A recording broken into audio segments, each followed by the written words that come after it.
En 1845, le chevalier Campana, directeur du mont-de-piété de Rome et passionné d'antiquité, faisait pratiquer des fouilles dans l'ancienne nécropole de Serre, l'actuelle Cerveteri, qui dépendait alors des États pontificaux. Dans un tombeau monumental dont il attribuait la construction au légendaire Pélage, il annonçait la découverte d'un groupe grandeur nature, d'un travail beau et soigné en terre cuite peinte.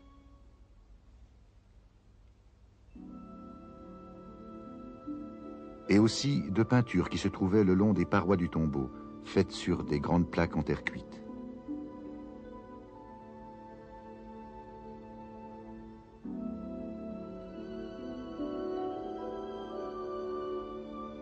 En ce temps-là, le passé des Étrusques et leur civilisation était largement méconnu, non moins que les règles qui nous semblent aujourd'hui élémentaires de respect des œuvres d'art. Partageant le goût de ses contemporains, le marquis Campana, il avait acquis, semble-t-il, ce titre entre-temps, ne souffrait dans ses collections que des pièces intactes d'apparence et entières. Il engagea donc une équipe de restaurateurs qui remettaient à neuf les œuvres lacunaires et très souvent brisées en 1000 morceaux, et qui, pour dissimuler leur réparation, souvent imparfaite, n'hésitaient pas à recouvrir la surface antique d'emplâtre moderne et à très largement la repeindre, non sans quelque fantaisie. Tel fut le sort du sarcophage des époux. Il semblait parfaitement intact et enrichi de vives couleurs lorsqu'acculé à la faillite, le marquis Campana dut céder sa collection à Napoléon III. La teinte claire donnée à l'origine au corps de la femme avait cependant été respectée. Mais lorsque l'œuvre entra au Louvre en 1863, dans le musée Campana, les restaurateurs eurent le temps de parachever leur travail en recouvrant l'ensemble des figures d'un badigeon marron foncé. C'est ainsi que le sarcophage s'offrit aux visiteurs du Louvre jusqu'en 1979. La nouvelle présentation des collections étrusques fut l'occasion d'un nettoyage minutieux, d'un démontage, d'une remise en état et parallèlement d'une étude scientifique de ce qui se révélait davantage encore comme un chef-d'œuvre de la grande plastique étrusque.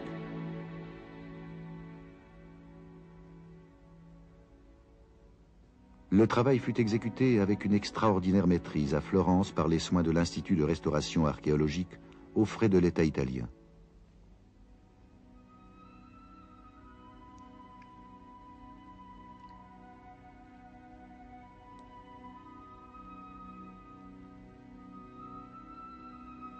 Le sarcophage des époux est un monument presque unique en son genre, surtout si on le replace en son temps, c'est-à-dire à la fin du VIe siècle avant notre ère, vers les années 510 environ.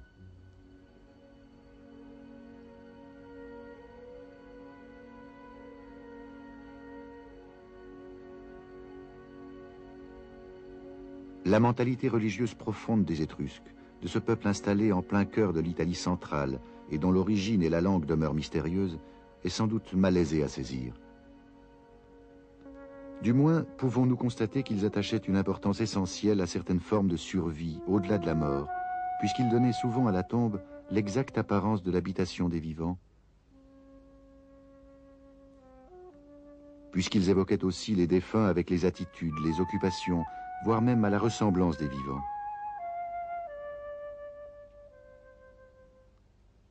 Un des faits les mieux attestés de la civilisation étrusque est la place qu'elle reconnaît à la femme. À l'inverse des Grecs, les femmes étrusques participaient normalement à la vie des hommes, et notamment mangeaient et buvaient avec eux, couchées sur les mêmes lits de banquet. Ce banquet des vivants qui abrite ici la dépouille des morts, c'était aussi un rite religieux et parfois un moyen d'honorer les défunts. Réalisme et symbole sont donc étroitement mêlés, comme si souvent dans l'art étrusque.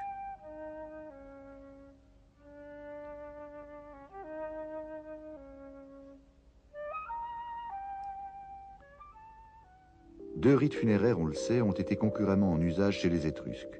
L'incinération des corps, qui prévaut à époque ancienne et à époque récente, et l'inhumation, surtout fréquente, du 7e au 4e siècle avant notre ère.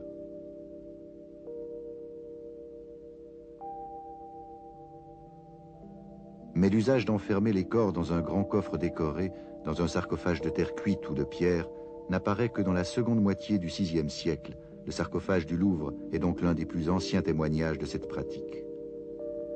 Mais il s'y ajoute, dans le cas du sarcophage des époux, l'idée originale et nouvelle du couple enfermé dans le même sépulcre, celle aussi des deux défunts qui mènent ensemble une vie heureuse dans l'au-delà. Celle enfin, peut-être, des effigies qui pourraient conserver leur mémoire.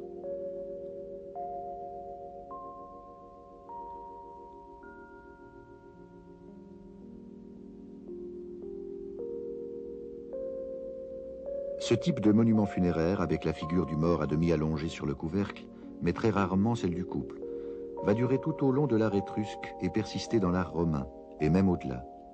Le plus souvent, il s'agit d'urnes cinéraires de petite dimension, témoins celles qui furent trouvées aux alentours du sarcophage du Louvre et qui, issues du même atelier, reprennent le même thème. Mais la seule œuvre directement comparable, le seul sarcophage grandeur nature qui comporte également la figuration du couple, est celui du musée de la Villa Giulia à Rome. Découvert lui aussi à Céré, il est très visiblement l'œuvre du même artiste. Oserons-nous dire cependant que, entre ces deux œuvres majeures, nos préférences vont vers le sarcophage du Louvre, d'un raffinement plus délicat. On sait que les artistes étrusques, faute d'avoir pu disposer de pierres ou de marbre de bonne qualité sculpturale, surdéveloppaient à l'extrême l'art de la grande plastique en terre cuite. Le décor des édifices sacrés comportait toute une série de revêtements, dentés fixes en terre cuite.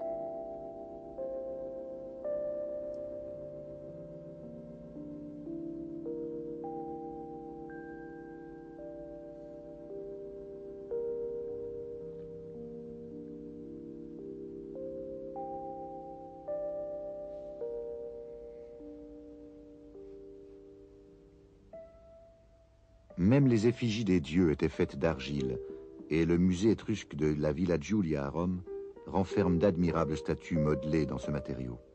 Trouvées à Veii, au nord de Rome, elles sont à peu près contemporaines du sarcophage des époux, mais elles figurent des dieux grecs. Apollon, Hermès. Et de fait, il n'est pas douteux que leur auteur, le sculpteur étrusque Vulca, n'ait transposé dans un style plus vigoureux, plus accusé aussi, les œuvres d'artistes originaires de la Grèce de l'Est, de l'Ionie, sur les côtes occidentales de l'Asie mineure.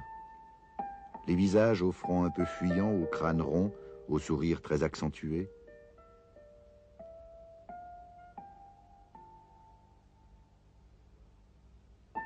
Les corps, vêtus de draperies savamment plissées, caractérisent cet art ionien quelque peu oriental d'inspiration.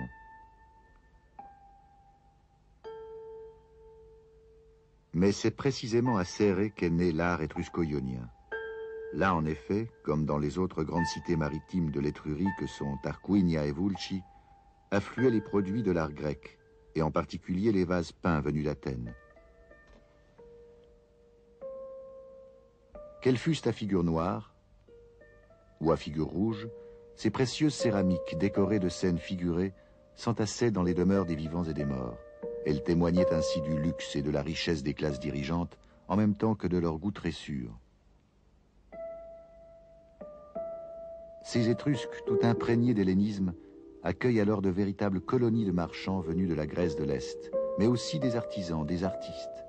À Céré même vont s'installer plusieurs céramistes venus d'Asie mineure, dont celui qu'on appelle aujourd'hui le peintre des hydries de Céré. Il sut illustrer avec humour et fantaisie des légendes, des récits et des poèmes d'origine grecque.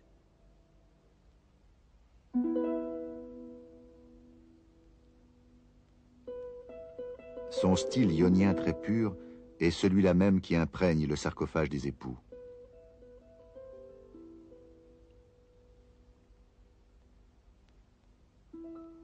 Mais ici, les costumes sont étrusques. Le vêtement de la femme, avec son diadème, et ses élégantes chaussures à la poulaine ne sacrifient pas au mode grec.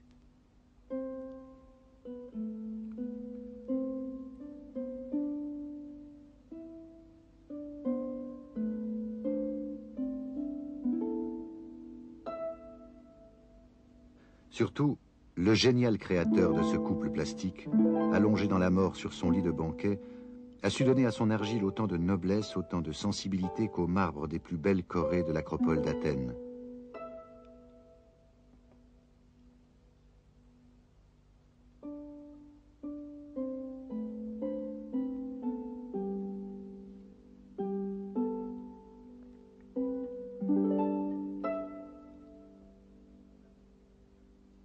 On a plaisir à s'attarder sur la fine ciselure des plis tuyautés au bas du vêtement féminin, qui s'oppose à la matière épaisse dont sont faites les chaussures lacées de cuir. Sur le coussin gonflé comme une outre, où s'étale le souple entortillement du pan d'étoffe qui retombe du bras gauche.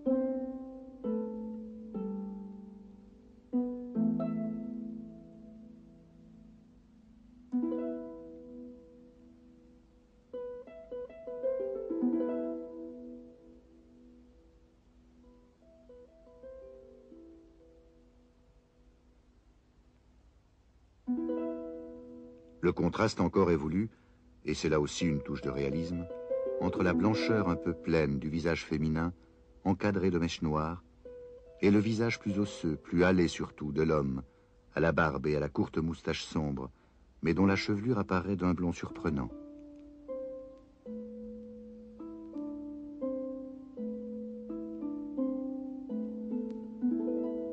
Deux visages enfin qui combinent si bien une vision frontale de traits nettement soulignés, à la mode étrusque, et le sourire ionien qui, spirituellement, éclaire et anime les profils.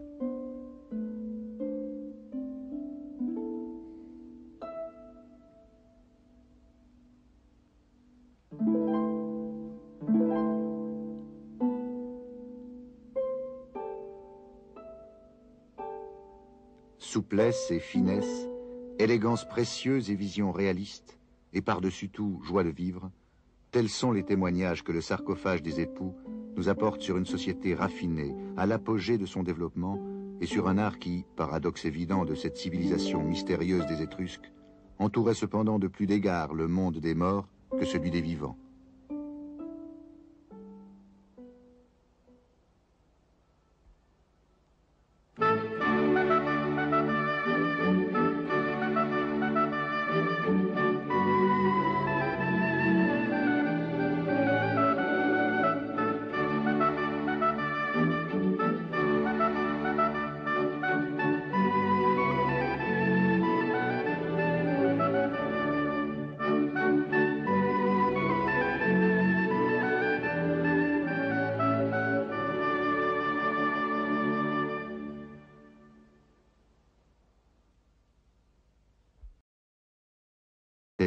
Qui dépendait alors des États pontificaux. Dans un tombeau monumental dont il attribuait la construction au légendaire Pélage, il annonçait la découverte d'un groupe grandeur nature, d'un travail beau et soigné en terre cuite peinte.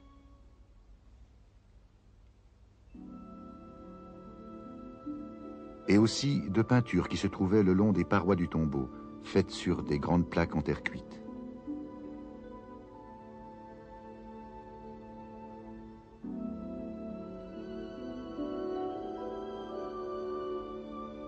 En ce temps-là, le passé des Étrusques et leur civilisation était largement méconnu, non moins que les règles qui nous semblent aujourd'hui élémentaires de respect des œuvres d'art.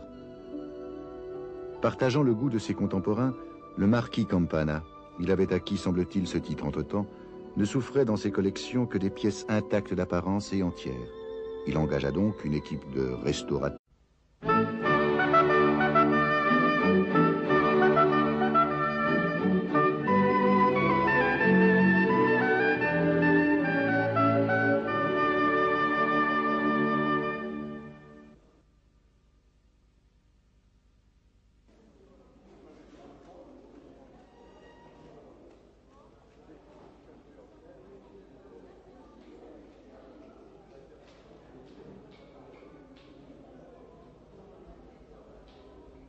En 1845, le chevalier Campana, directeur du mont-de-piété de Rome et passionné d'antiquité, faisait pratiquer des fouilles dans l'ancienne nécropole de Serre, l'actuelle Cerveteri.